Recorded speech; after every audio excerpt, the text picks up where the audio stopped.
pour parler. Voilà, on a devancé un petit peu les choses, on arrive aux dames, on a découvert d'abord les résultats. Cette fois-ci, on passe aux dames pour parler d'un match qui a opposé Seddouk Volleyball à Ben Aknoun, à Seddouk Volleyball, une belle empoignade également. Mais ce qu'il y a lieu de retenir, c'est surtout les conditions dans lesquelles se prépare l'équipe de Seddouk Volleyball qui se bat dans le manque de moyens flagrants depuis déjà plusieurs années. C'est le sujet et c'est l'angle d'attaque de notre collègue Sarah Derbel. À Bouzeréa, l'union de Ben Aknoun recevait la jeune formation de Seddouk Volleyball, l'équipe de la ville de Béjaïa, dans une rencontre marquée autant par l'intensité du jeu que par des conditions difficiles. Dès l'entame de la partie, l'union de Ben Aknoun peine à entrer dans son match. Trop d'erreurs directes, des fautes évitables et un manque de régularité, contrairement au SVB, plus organisé et surtout plus déterminé. Le premier set est pourtant accroché. L'équipe de Béjaïa prend les devants. Ben Aknoun revient, mais l'expérience et la gestion des moments clés font la différence. Le SVB s'impose finalement 25-23.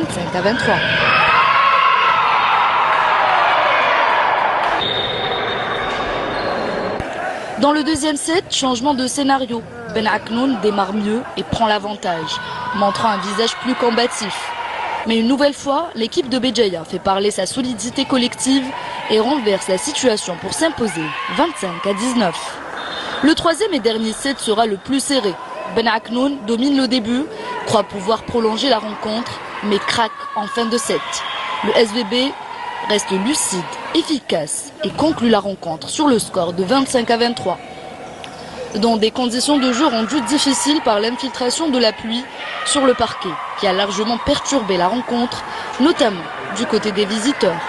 Score final 3-7-0 pour le Seddouk Volleyball.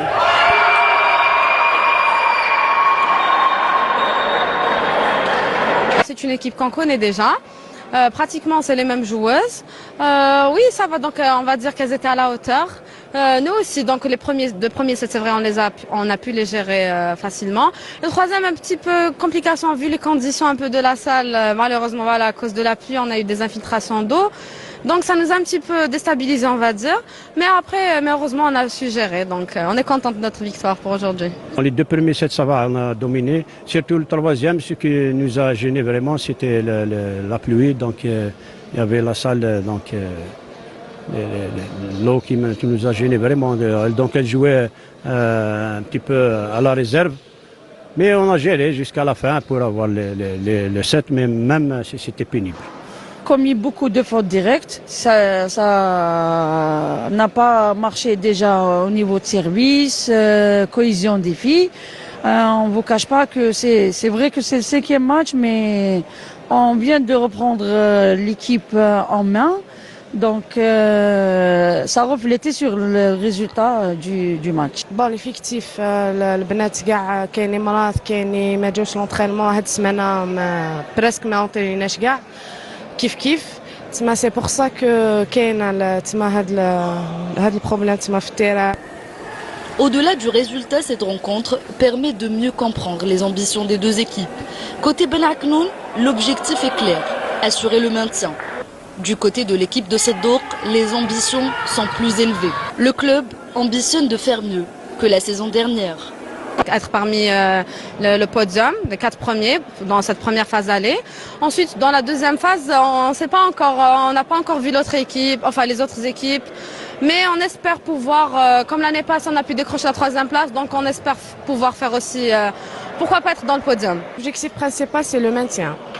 Inch'Allah, les playoffs, les playoffs, voilà. Mais derrière ces objectifs se cache une réalité commune, le manque de moyens. À Béjaïa, l'équipe de Seddouk ne dispose même pas de salle fixe pour s'entraîner. À Ben Aknoun, malgré l'accompagnement des autorités locales, les ressources restent limitées pour renforcer l'effectif et rivaliser avec les meilleures équipes. Financièrement, on n'a pas eu la chance d'avoir cette année la subvention, mais il y a le maire de Ben Aknoun qui est en train de nous aider, Inch'Allah, fi khair. Ni les moyens financiers, matériel, parce que matériel, pour avoir le matériel, il faut avoir de l'argent pour acheter ce matériel. Donc, même la salle, on n'a pas de salle. Hein. On s'entraîne dans une salle du lycée. Je félicite d'ailleurs les directeurs qui nous ont permis d'accéder à ces salles. Et pour l'appel, effectivement, on a frappé à toutes les portes. Ils le savent très bien où on est, les conditions qu'on travaille. Alors, ils ne savent pas la chance qu'ils ont d'avoir une équipe en National 1. C'est pas facile. Il y a des wilayas avec tous les moyens qu'elles ont, elles n'ont pas eu la chance d'accéder au National 1. Donc je leur fais un appel aidez-nous. Cette rencontre rappelle une vérité incontournable. Le talent est bien là, l'envie aussi. Mais sans infrastructure, sans soutien financier durable, le volleyball féminin algérien continuera de lutter pour exister. Investir dans ces clubs, c'est investir dans la relève, dans l'avenir et dans des filles qui ne demandent qu'une seule chose, les moyens de défendre leurs couleurs et de faire grandir le volleyball algérien. Féminin qui a tant donné avec des participations aux Jeux Olympiques. On se souvient à Pékin en 2008 et à Londres en 2012. Cette équipe de Seddour Volleyball mérite mieux. Ça fait des années qu'on en parle. Eh ben oui, elle mérite mieux. Écoutez, moi je suis un peu déçu. Pas de subvention, une salle dans un état futuste, pas d'encouragement des autorités locales. On attend des promesses de la mairie, etc. Ce sont autant d'aléas, si vous voulez, qui favorisent, qui freinent le développement du volleyball, pas uniquement, des autres sports aussi. Est-ce qu'on peut dire aujourd'hui que notre sport va bien? Ben non. Il va pas bien, notre sport. Il faudrait se pencher sur ces disciplines qui peuvent être porteuses, où on a un potentiel énorme. Il faut le rappeler, peut-être le volleyball chez la gente féminine, il y a 8, je crois. Une formation dans un groupe, oui. 8 clubs de Béjaïa, donc c'est un pôle de développement. Eh ben, écoutez, il faut leur donner les moyens. Et c'est un minimum. C'est une zone industrielle, le Béjaïa. Pardon? C'est une zone industrielle. Non seulement, mais si on parle de politique sportive, il faudrait quand même donner à ceux qui méritent. Et il faudrait donner les moyens. Il faudrait que cette fédération bouge. Il faudrait que le ministère bouge. Et il faudrait donner les véritables moyens. Les autorités locales également. On a peur d'un travail de titan pour aller vers une réelle réforme, pour aller peut-être pour certaines disciplines vers le semi-professionnalisme. Donc on a peur de ce travail de titan. Ben, il y a des gens qui peuvent le faire.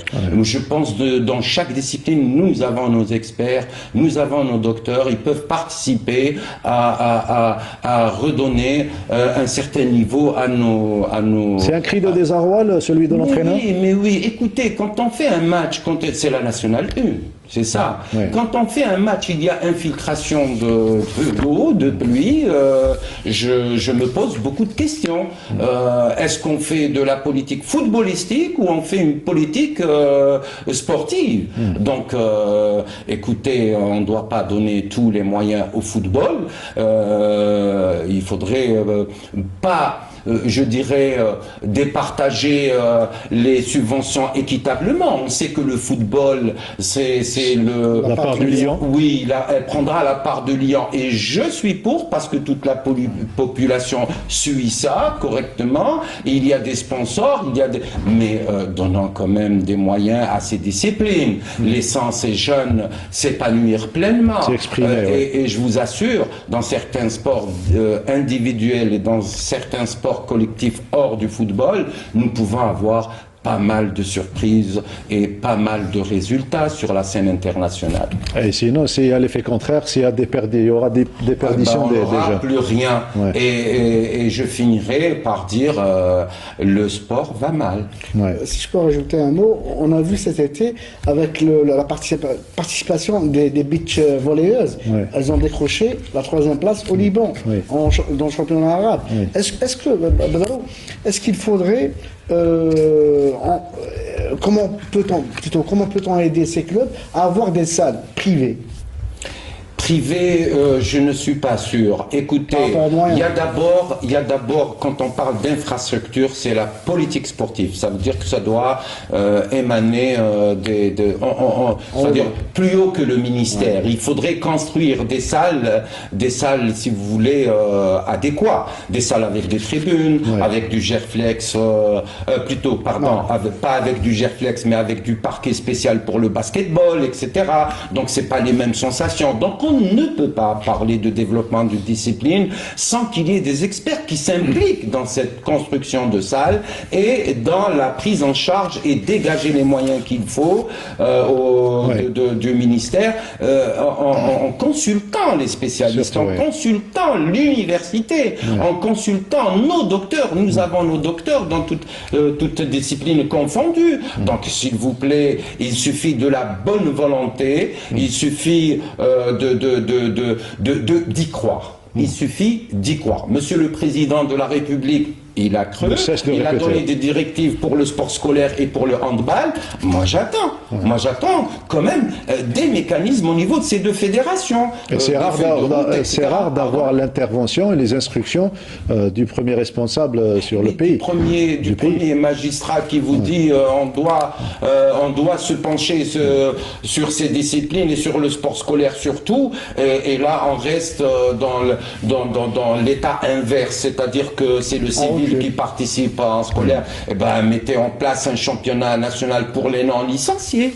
Par exemple, pour les jeunes qui ne sont pas encadrés dans des clubs, pour découvrir justement, pour que le sport scolaire devienne le levier du sport de performance. Les résultats, en tout cas, c'est que volleyball joue les grands rôles dans le groupe B. Elle occupe la 2e place, comme vous allez le revoir avec plaisir sur le synthé.